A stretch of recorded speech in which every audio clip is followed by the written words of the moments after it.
Sky News Studios in Melbourne, live. The Bolt Report. Now, Andrew Bolt. Welcome to the show. I'm glad to have your company.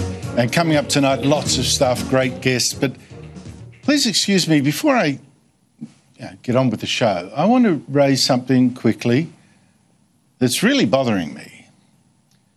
Why isn't our government helping? They've mentioned before Asia Bibi, the mother of 5 children, a Christian in Muslim Pakistan. For 8 years, Bibi was on death row, sentenced to die for allegedly insulting Islam.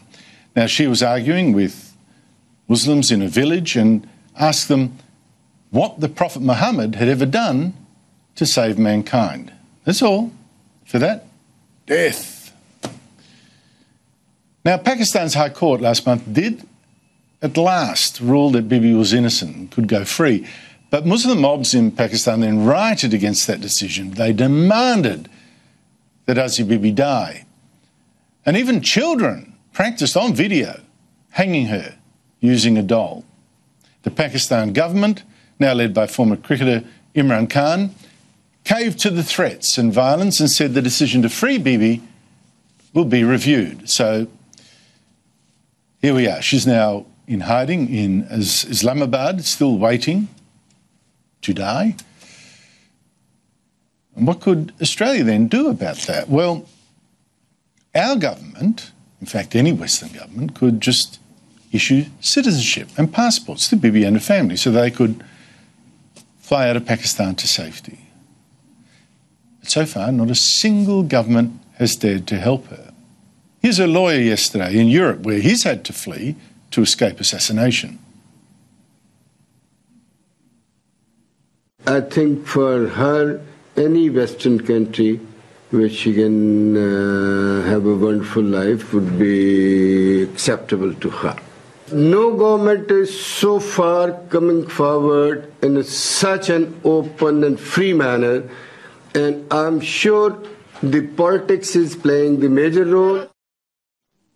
And politics, I think, is right. Britain, for instance, has refused asylum to Bibi, reportedly because it fears unrest from Muslims in Britain and also fears its diplomats in Pakistan could be attacked. And I don't know, maybe it's worried also, as we may be, that it might trigger deadly riots in Pakistan itself if it did do something. But I have to say, it's rather shameful that immigration has made Britain unsafe for a Christian. How did that happen? Now, Britain's failure to help is one of the 2 reasons, the other was Brexit, that Conservative MP Raymond Chisti last week said made him resign as Vice Chairman of the Conservative Party. He called his government's decision shocking. Now, in Australia, some MPs do want us to give Asia Bibi asylum. Andrew Hastie, for instance. And why not? I mean, we run a refugee program that takes more than 16,000 people a year, and from my looking at it, it seems to include a fair few fakes. Why don't we have room for one Christian family that truly, truly is in danger of being murdered?